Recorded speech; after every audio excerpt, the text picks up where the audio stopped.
You have a set of these tapes. You need a new tape.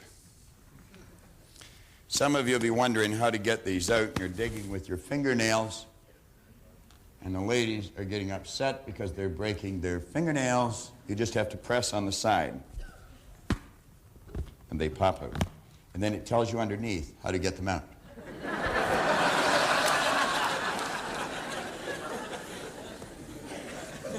Andy Rooney would probably get about an hour and a half out of that. Now, you've got a relaxation and visualization tape. I want to suggest that you put this to good use. On page 30, we're suggesting that you take this new understanding that you're developing. You take the description of the new you that you wrote up on page 26. That new description should include no negatives. It should be in the present tense. It should not say, I am going to become. It should say, I am. I am so happy that I am, and describe everything that you want to be. It's got to be. This is vitally important in present tense. This part of your personality knows nothing about past or future. There's only now. You ask yourself, where am I? What time is it? You'll always get the same answer to those two questions. I'm here, it's now. So this is written in present tense. It includes no negatives. Everything is positive. You write it out. When you write it out, you have built brain cells. I'm going to ask the gentleman sitting there that I had up here yesterday, Nino. Nino, do you want to stand up for just a second? Nino, you looked at an object yesterday. And when you looked at that object, you had no cells of recognition for it in your brain. Now, Nino, I am just going to mention the object. It was a metal toothpick. Yesterday, you didn't even know what it is. Today, when I say, you can see it in here. Is that correct? Definitely. Thanks, Nino. Now, do you know what Nino is saying? I built brain cells yesterday. Well, do you know, as you write out this description of you, you're literally building brain cells. You're building new brain cells. Those new brain cells hold an image of the new you. Now, this is how the change is made. You use this and you let yourself totally relax. Don't try and relax. Let yourself relax.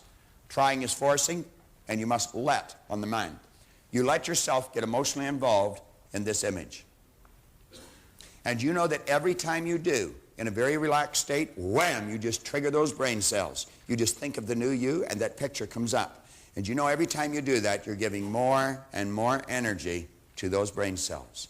They become stronger and stronger. And in a relatively short period of time, those ideas will be fixed in your mind, and that's the way you'll live.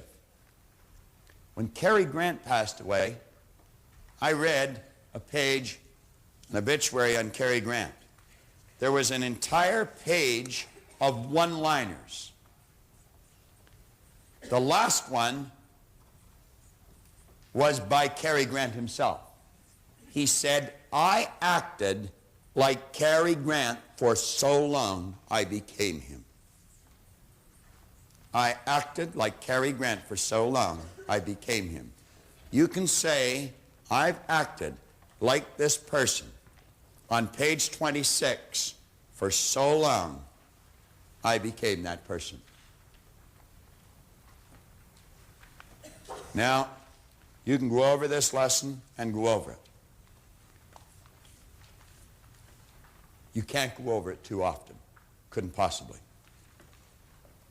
We're going to touch now on what you should expect, because you're going to find that expectation is what really makes the difference. Now, as John goes through this page, I want you to think. I want you to think. If I built that picture on page 26, I painted the picture. It's like Scott heard the music, then he painted it on paper. Well, you saw the person and then you painted it on page 26. And every time you get emotionally involved, you rewrite it. And you're going to find you'll crystallize it. And you'll make it better. And you'll make it better. And you'll make it better. Well, every time you do that, you're moving yourself into that vibration. You're going to get to the point where you'll start to expect the good that you desire. And John's going to tell you what will happen when you do.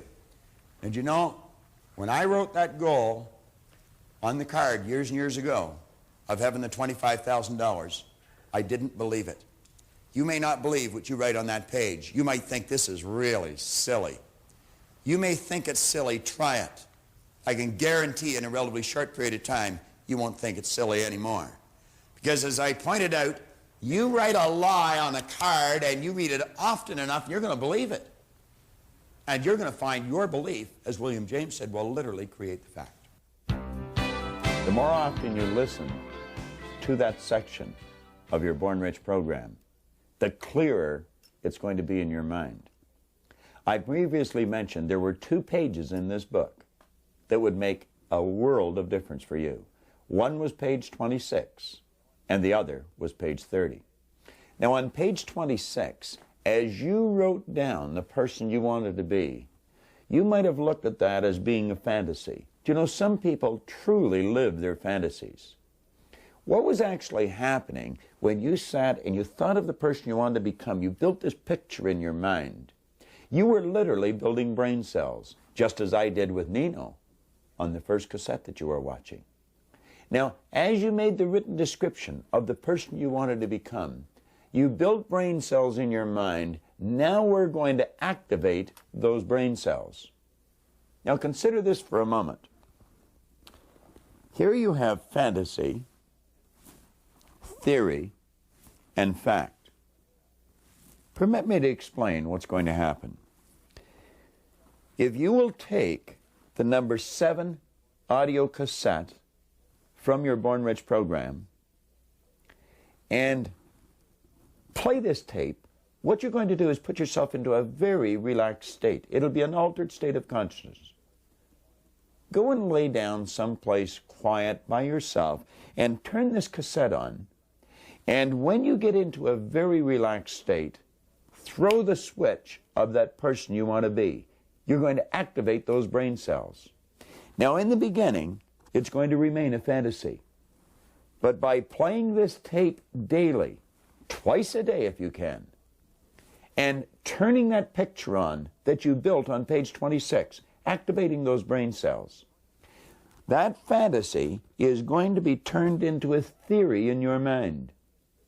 Now, every time you build that picture in a relaxed state, take page 30 and rewrite the picture. And what you want to do is crystallize the picture of the person you want to be.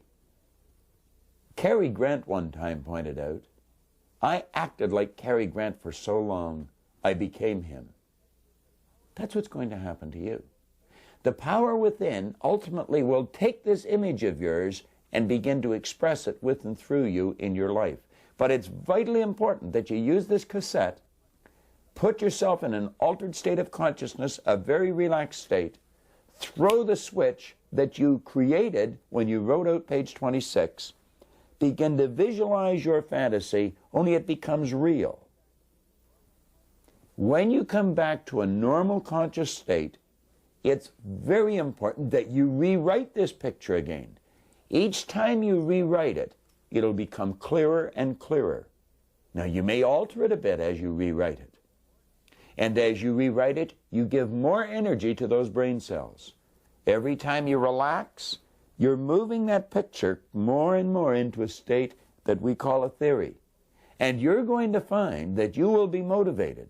The power within you will actually take that image and begin to express it with and through you, and your theory will literally become a fact. Mine has, Roger Bannister's did, and so will yours. But it's important that you do what we suggest with page 30. Now, when that's complete, the next part that John Canary is going to lead you into is going to be truly rewarding for you. John's going to suggest that you begin to expect and abundance in your life, in all areas of your life. Keep this idea in your mind as we run through this abundance lesson here. John is going to lead you through that now. Let's give John a hand as he comes on.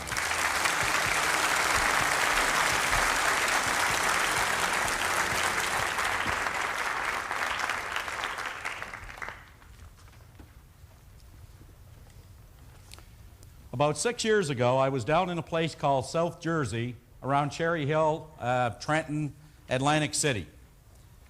And there was 2 speakers on a program just before me.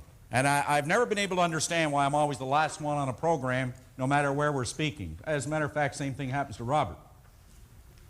But something interesting happened on this program. There were 2 people on it who were stone blind.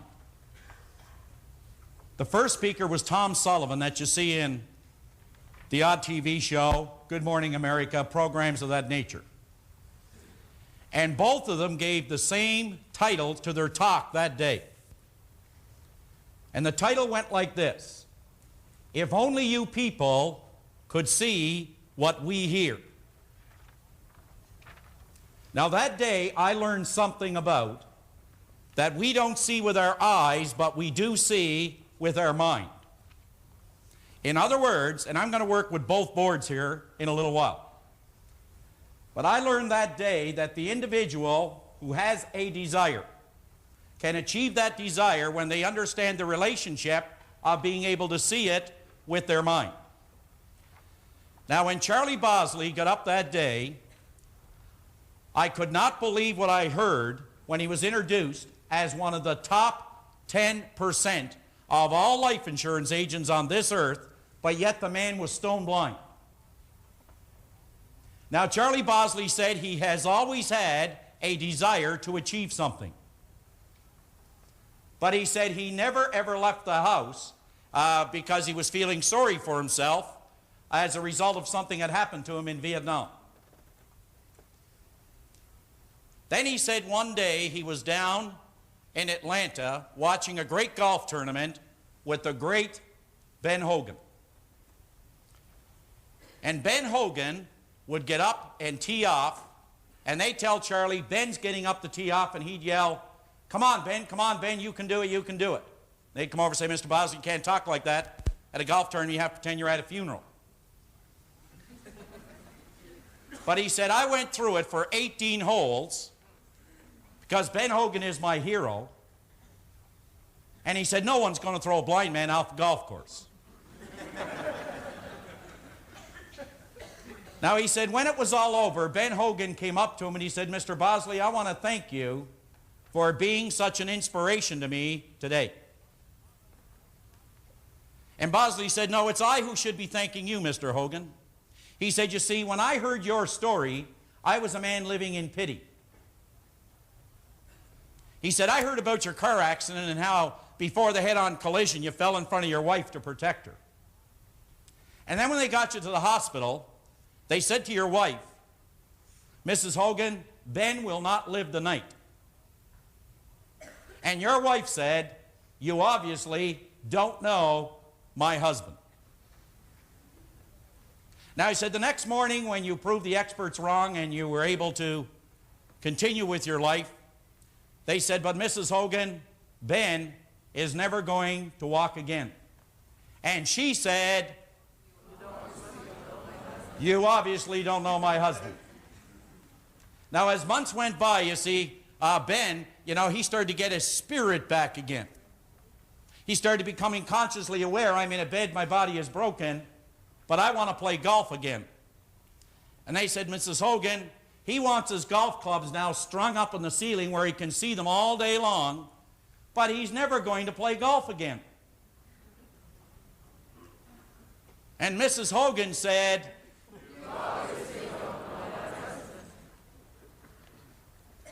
now he said, Mr. Hogan, you have won more golf tournaments and championships since your accident than before.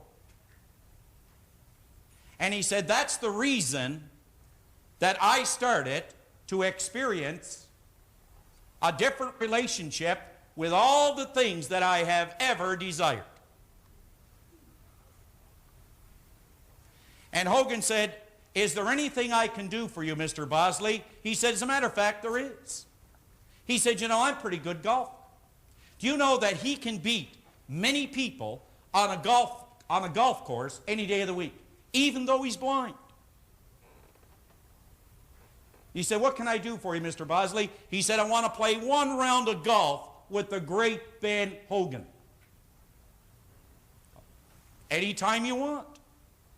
He said, "There's one condition, Mr. Hogan. I want to play for $1,000 a hole." Now, I want you to keep in mind here, before I finish this story, Bob mentioned how some people put what is called a crown on circumstance. In other words, there are some people that actually get down and they deify this word circumstance. That's what's in control of their life. But yet here was a man whose sensory factor called sight, it was absent, he was blind. And Ben said, "There is no way that I'm going to play you for $1,000 a hole. What will people think of me?" He said, "Now just a minute, Mr. Hogan, you asked me for a request, I gave it to you, now you're backing out." Well, he got the best of Ben, and Ben said, "I'll tell you what, I've got some people here, they're witness to the fact that I warned you, I'll play you, but I am going to play my best." Charlie said, "That's fine. I wouldn't expect you to do anything else, Ben." Ben said, "Okay, when do you want to play?" And Charlie said, 10 o'clock tonight.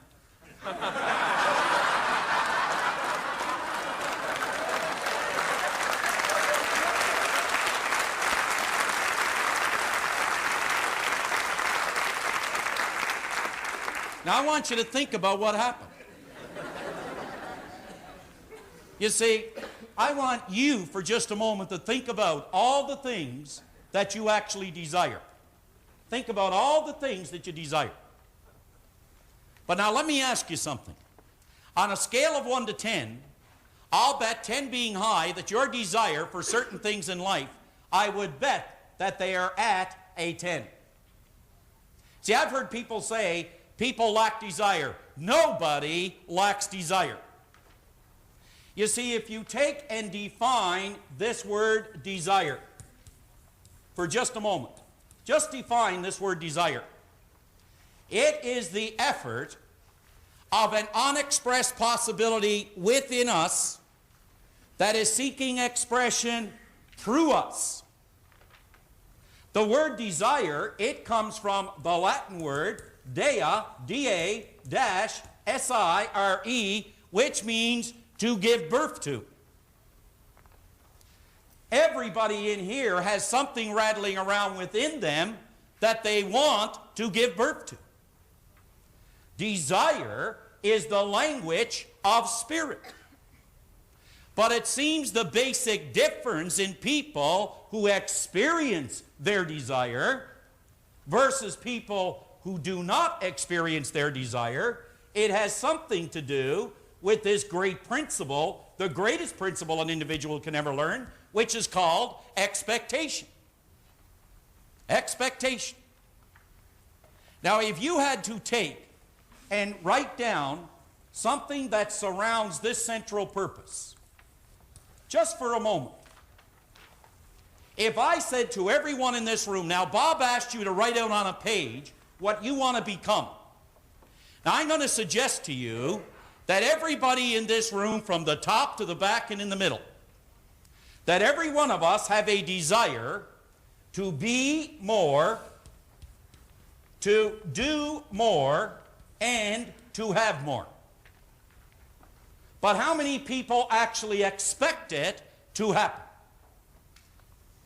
You know, there's a great point in history where Moses was leading all these people around a desert.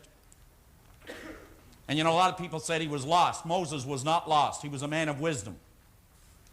And what he was doing is leading these people around and around in circles until he was able to change the attitude or the consciousness before he went in to this new land. And all the people, they came to him and they said, "Moses, we've got a problem. We have no water. What are you going to do?" He said, "You go and pray to your God for rain." And away they went and back they came. And they come back and they said, Moses, God has forsaken us. He said, what do you mean? He said, we have no rain. Moses said, tell me, where are the ditches? They said, the what? He said, the ditches. If you believed it was going to rain, you would have dug the ditches. You see, you can go around and desire all the things you want to be, all the things you want to do, and all the things you want to have, but until you're able to see yourself on the screen of your mind, you will never, ever experience the desire. Until you're able to see it and then proceed by acting on it, you will never experience the desire. Now, I want to move over to the other board and cover a little idea that is very dear to my heart just before I touch on the book. Now, think about this. Everybody in here at one time started out even in search of a better condition, improved quality, you could say, in our life. But for some reason or other, somewhere in the neighborhood of 20% of the people actually experience the objective, the goal, the purpose that they started out with. What happens to 80% of the people who start off with this great desire, this great love to achieve something, to become more, to have more, and to do more, to express more and more of themselves? In that marvelous book I just talked about a moment ago, Genevieve B. Rand said this. She said that the purpose of spirit, the very purpose of spirit, is expression. That it is seeking to become more and more over and above what it has already become. What a great thing to understand. It is seeking to become, but it cannot unless we permit it and provide this channel of expression. Unless we give it the channel, there is no expression. So how many people expect what it is they desire? Bob's going to get into this a little more later, but Raymond Hollowell said in his book, we should never desire something we don't expect, and we should never expect something we don't desire. This is the year now, the season, right now, where you see that commercial come on television. And you see a guy standing under a lamppost there, and he's sniffing, and it's raining, and it's cold, and it's dark, and he's getting a cold. And home he goes, and the scene switches, and there he is resting easily in bed because his wife just gave him NyQuil. Now, if you were to go down to any drugstore today and check the shelves for the cold remedies, there won't be too many. But as soon as the commercial hits the market, go down and they'll have an entire aisle dedicated just to the colds, or you could say that is consistent with the commercial. Because the season now has set up this mental ruling state which is called expectation. This is the season we expect to catch a cold. I've had people in the programs, I go up to them and I say something like this. Do you get a couple of colds a year? Yeah. How many have you had this year? One. Have you got one more to come? Yeah, I usually get it about November. Now that is the mental ruling state. Your expectation is a magnet, and it will attract everything of a like nature. Let me give you an example. Brian, would you stand up with Leslie for a moment? Just go ahead and stand up, Brian. But when you met Leslie, did you just say, that's the girl I would like to spend some time with? That's... Brian, just tell me. No question about it. Leslie, when you looked at Brian, did you say, now there's a guy I want to spend my time with? Yeah. Now, I want you to understand something here. The two of them met long before they laid eyes on one another. Now, I know that's going to pop the navel of most people in here. But what you're looking at is the law of expectation. Now, whether Brian was aware of it or not, he was attracting Leslie into his life. Leslie was attracting Brian into his life. Bob said resonance, or love, is the resonance of thought. What you're looking at is love. And what you're looking at is one idea vibrating in two bodies. vibrating in two bodies. Brian made me promise I'd get him on the program. Okay, Brian, you can sit down. Okay? Now think about it. Where did you get off in search of or in pursuit of what is called your goal? I want you to imagine going down to Maple Leaf Gardens and suddenly the game starts, you drop the puck, you look at each end of the rink and there's no nets. Now the game would be a little confusing. You need nets to play that game. Well, I shouldn't say that with the Leafs, it doesn't matter. But now think about it. I mean, if there were no nets at each end of the rink, the game, there would be a lot of activity, but there would be no purpose in playing the game. How can you play the game of life? How can you get up in the morning, put both feet in the floor, and you've got nothing to work toward? See, you have a desire, but what you do is you don't see yourself in possession of the desire. Consequently, you don't release this power that flows with and through you. But isn't it interesting that we all started out in pursuit of the objective, but something happens at a particular point. We run into a crisis. We run into conflict. And it seems that we run into what is called demands. What are some of the demands we all run into when we start to try and improve the quality of our life? Be a little better as a salesperson. Be a little better as a person, as a mother, as a father. Someone once asked me, give me one good reason, Canary, why I should have a goal and maybe try to be a little bit better than I am. I'm going to give you one. There are little eyes upon you when they're watching night and day. There are little ears that quickly they take in everything you say. There are little hands all eager to do everything you do, and a little boy or girl who's dreaming of the day they'll be just like you. For you're this little person's idol, you're the wisest of the wise, and their little mind about you no suspicions ever rise. For they believe in you devoutly, and me, in all we say and all we do. Those little people who are dreaming of the day they'll be just like you and just like me. What are we like? For we are setting an example every day in all that we do to those little gaffers who are dreaming of the day they'll be just like you. Just like you. And just like me. Well, you see, when you're faced with a demand, don't have enough money, debt, people phoning us. And I'd suggest that anyone who is in debt, I'd strongly urge you to read that chapter on Born Rich. It'll show you how to handle it. It'll show you how to handle it. Now think about this. Why is it when some people are faced with demands that turn into what are called risks, that some take what is called an option? Do you know the mind is such a marvelous, marvelous piece of equipment? Although the mind is an activity, it is not a thing. It is not a thing. I want you to think about this for just a moment. When the mind is presented with a demand or a risk, the mind will offer you and me an option. Do you know the option it offers us when we're faced with a strong demand and a risk is called the escape hatch. We then start expecting the result that we don't want.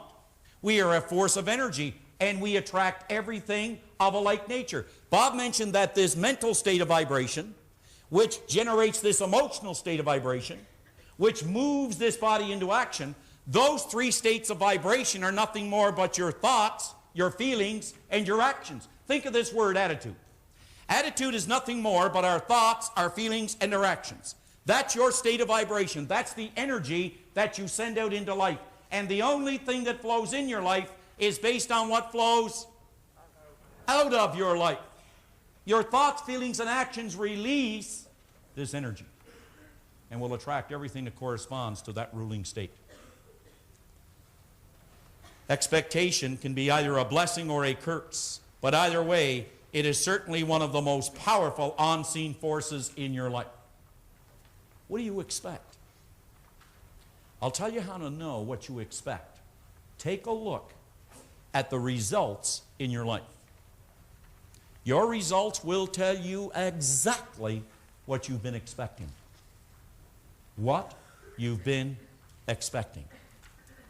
Now, worry is the opposite of expectation using the same energy, but worry sets up a magnetic force that attracts things of a like nature or events and people to cause that worried state to actually manifest in one's life. Just quickly, this is a letter from a young boy named David Hulley in Hamilton, Ontario. And the letter he writes is about coming to a program that we were doing out in Hamilton. And he gives me all kinds of pleasantries here. Dear John, this, that, and the other thing, and all the great things that happened to him. He said, when I was at your seminar, I wanted to stand up and say, I was a goal setter. I am a goal setter. But he said, I couldn't do that. He said, I allowed the demands and the risks to control what I was going to do. I allowed the demands and risks to keep me in my seat. But he said, then he said, you spent some time with me. We sat down, we talked about it. And he said, you gave me a little better understanding of what I want versus what I expect. There's the result. I want you to take a real close look at this report card, because what's on it, if you go all the way down the page, you will see straight A's. Straight A's. Can you see it, John? He became a goal setter first. Second, he expected the goal to appear in his life. Now, I want to introduce you to Mark Dwyer. Mark, I was standing out in the hallway, and Mark came all the way down the back stairs, and Mark come up and he said, I said, can I help you with something? He said, I just wanted to come down and meet you. You see. So I want to bring up, I had a little talk with him, and I want you to give a warm welcome to Mark Dwyer. Come on up here, Mark. Come over here, Mark. Mark, stand right there. Now you see, Mark has the same goal that David Hulley has. Isn't it interesting he happened to appear and talk about something I was going to share with you? Now, Mark, which mark is your lowest mark? In what subject? A D. A D? In which subject, Mark? I think it's in science. Mark, do you like science as much as you like English? No. You see, Mark is never going to do as well in science as he's doing in English. Do you know why? He's not really excited about it. How could he possibly expect to do well in it? Now, Mark, I want you to just stand sideways with me here. Okay. And I want you to take a look at the board, like just kind of face me. Just turn around and face me. Go ahead like I'm standing. Okay, do that. Now, Mark.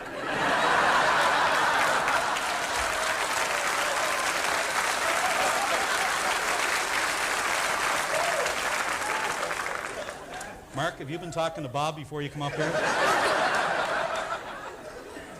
I'm going to get Brian down here to do a little number. Okay, Mark. Mark, you see, here's a person that's not getting any marks in school. They have a desire. And they start out, Mark, with all the marks that they want in school. They want to be good kids. You understand what I'm saying? Yeah. They want to do well in school. But you know, there's demands and there are risks. You know what the demands and risks are, Mark? The demands and the risks are coming from their peers. Do you know, Mark, there are people in school that are going to stop you from doing well if you let them. Yes. Isn't that right, Mark? Yes. Mark, are you going to let them? No. Mark, you see, you have a desire, right? Now, Mark, you can see yourself not accomplishing that desire because there's a lot of demands and a lot of things that tell you can't do it. There's a lot of people who are going to say you can't be a member of our club if you want to get good marks. And then what you do is you take the escape hatch. Mark, I want you to remember one thing for me, will you? That no one can make you feel inferior without your consent. Will you remember that? Yes. No one. Now, Mark, I want you to back up just a little bit, take a couple steps back, okay? Okay, and stand like I stand, okay? Now, Mark, you do have a desire. Mark has an average of B's in school now. Is that correct, Mark? Yep. Mark, what mark do you want, Mark? A. Mark wants A's in school. Mark, can you see yourself with a report card with A's on it? Yes. Now, Mark, when you go home, I want you to sit down with your mom. Your mom is here, isn't that right? Yes. And I want you and your mom to get a blank report card at school. When is the next report card, Mark? When do you get the next one? I don't know. Do you get it in the next couple of months, December, something like that? Yeah. I want you to get a blank report card when you go home. And you take it home, you and Mom, and you sit down, and what you do is you fill in the marks that you want this year. And then you put it up beside your bed. and you actually see those marks, not only in your mind, but before you go to bed every night, you see the marks that you want already on the report card long before you get the report card. Can you do that, Mark? Yes. You can do that? Yep. Mark, is there anything you want to say to everybody here? Hello. Hello?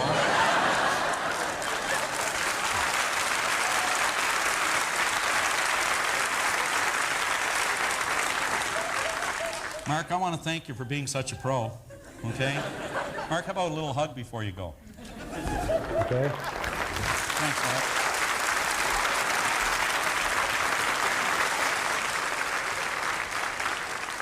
Now you see, why can we not sit down with, say, kids in school and fill out the report card before the term begins? We do it in business. We do it in everything else. Why not set up an environment or an atmosphere of expectation? All right. Now, I'm going to ask you that before you leave here today, like at lunch, you take this book with you. You take some time today, and you sit down with page 33, and you list in your personal life, in your family life, and in your business life, all the things that you really want. And then beside it, put down whether or not you have been expecting them. Now, why haven't we been expecting them? Because we allow the demand and we allow the risk to control whether or not we're going to do it. Don't allow others. Don't allow circumstance. Don't allow it to control the way you feel about you. You determine your mental ruling state. Now, would you switch back, please, to page 31? I want to finish this so we can stay on time here. Now, there is one line just below the first paragraph on page 31. What are you doing to increase your income? I could have said, what are you doing to increase your relationships? What are you doing to increase, we'll say, your well-being? What are you doing to increase your productivity? What are you doing to increase these things, to improve them? Well, if your answer to this question is nothing, or if you are just beginning to think seriously about what you could do, you have probably not yet grasped the ideas presented in the previous chapters.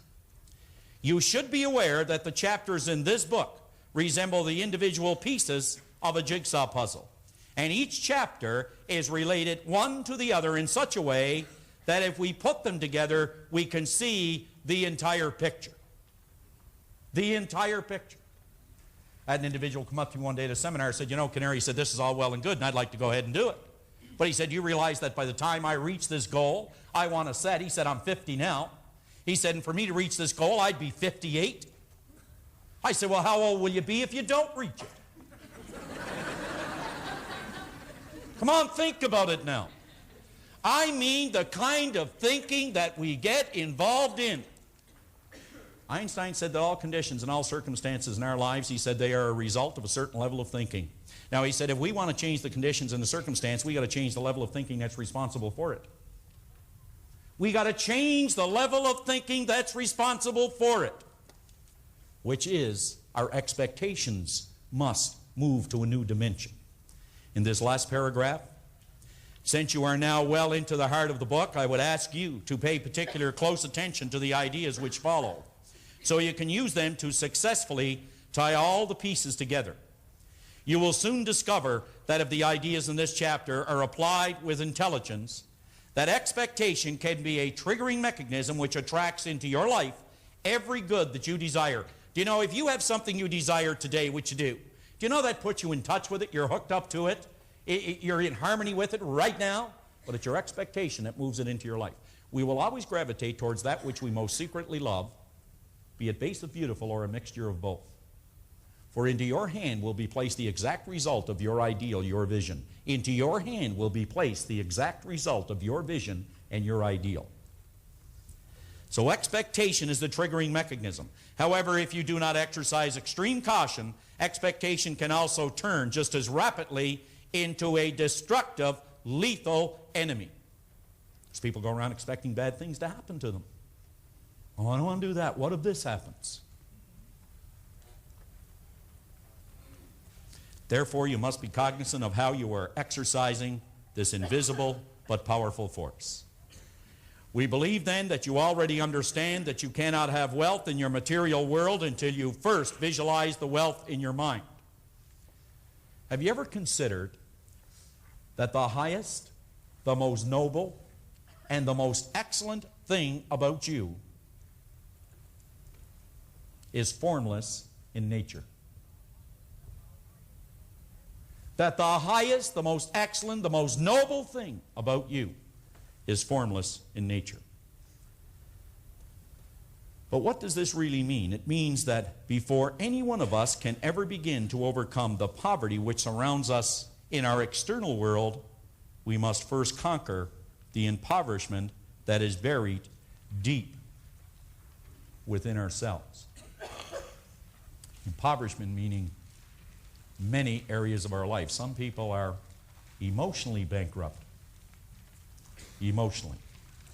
Now what we're going to do is Bob is going to come up and take you through the rest of this chapter. And that will start on page 32. And this will show us exactly how this expectation releases or moves this energy into what is called form. And no one will do that better than Bob Proctor. Thank you.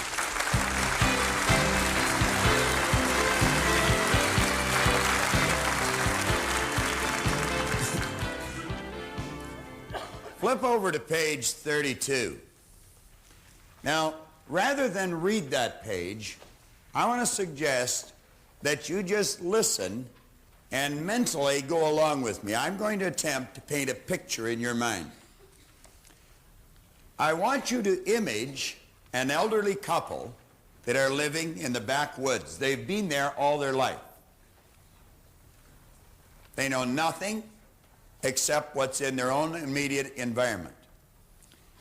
Now, this elderly couple have never had an experience of using electricity. All they've ever illuminated their home with is a wax candle or a kerosene lamp.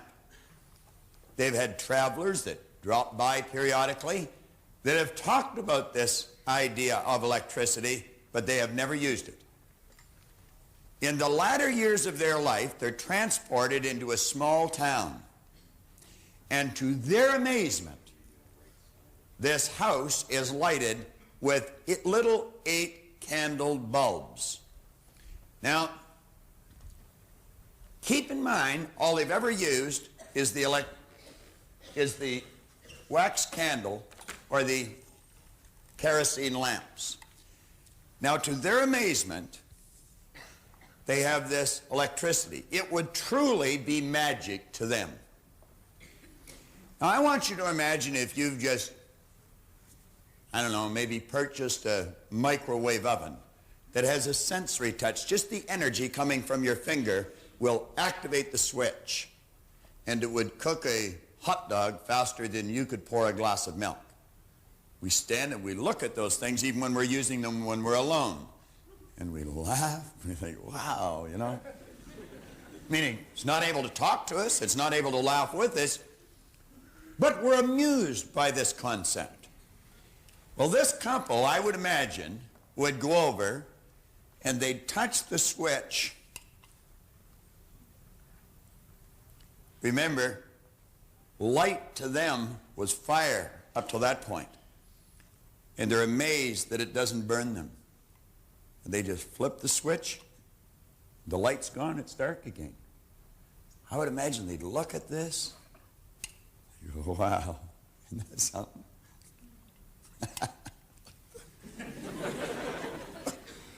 Think of it.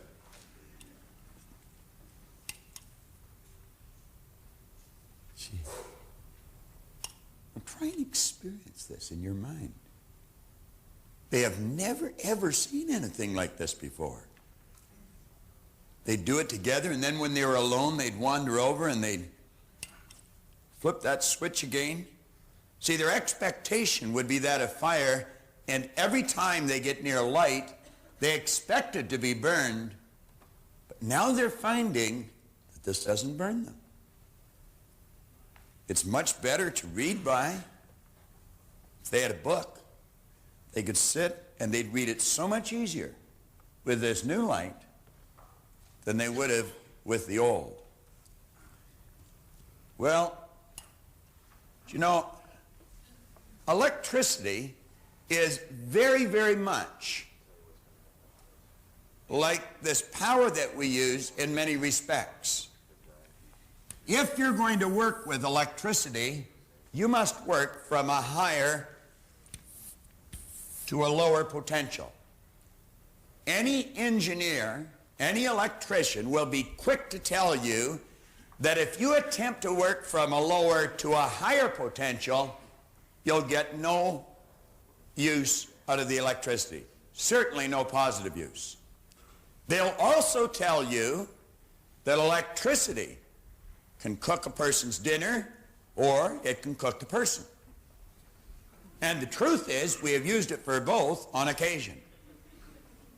You can use the electricity to freeze food, or you can use electricity to fry the food. It can be used one way or another. One day, after this elderly couple had become used to this new concept, and they can turn the light on without any fear of being burned, and they're used to these little 8-candle powered bulbs, a traveler knocks on their door. The traveler is holding a light bulb. And he's saying, those little bulbs are no good anymore. There's not enough light from them. The illumination, it's limited. What you really need is one of these 60-candle powered bulbs. Those little 8-candle powered bulbs are really next to useless. The elderly couple, of course, doesn't really know what the traveler's talking about.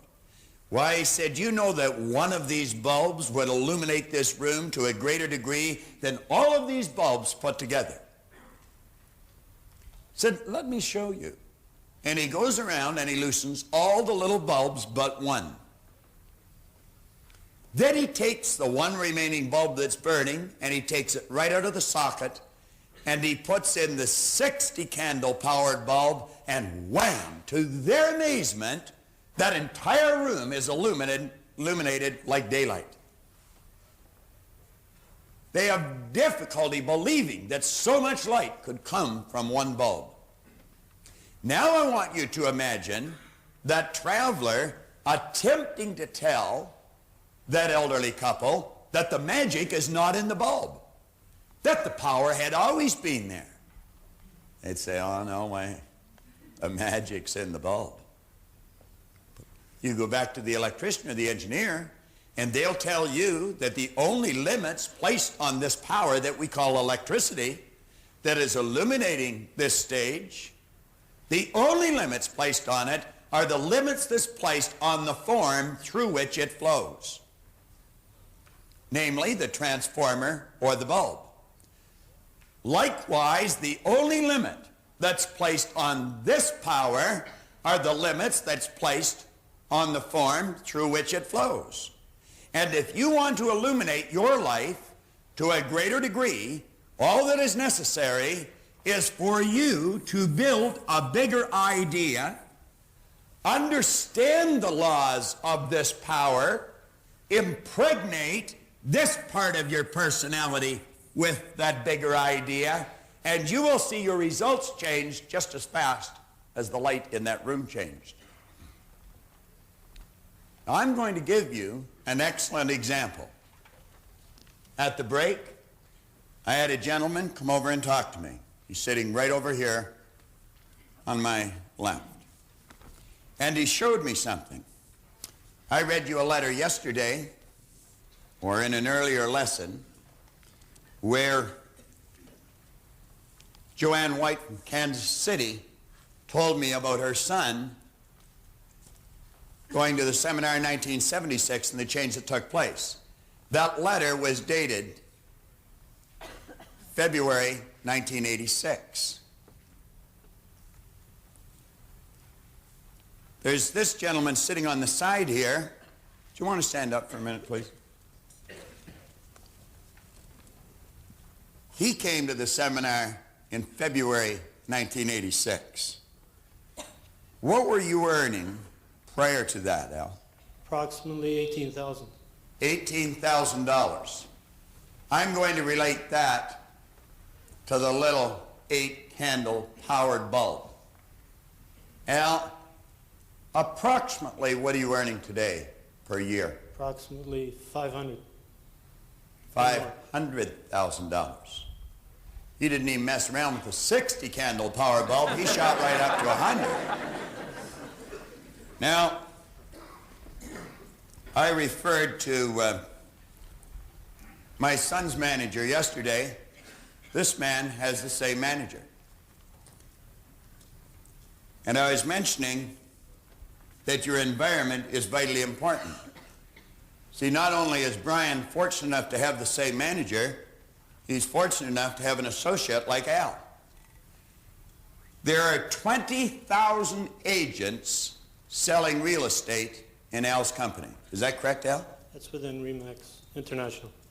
There's 20,000. Correct. How many of the 20,000, Al, now think of the way I'm asking you the question, of 20,000, how many of them sell more in a year than you do? About 13. He stands number 14 out of 20,000 salespeople. Many of these people would be in the business for a number of years. Al's been in the business since February 1986. How many in Canada sell more than you, Al? 7.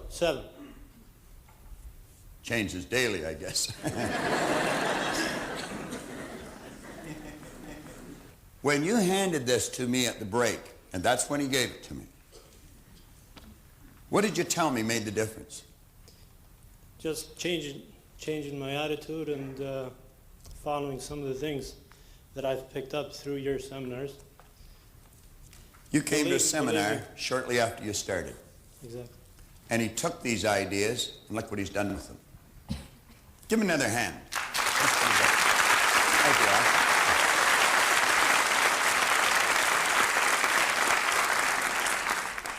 You know, I mentioned early in the book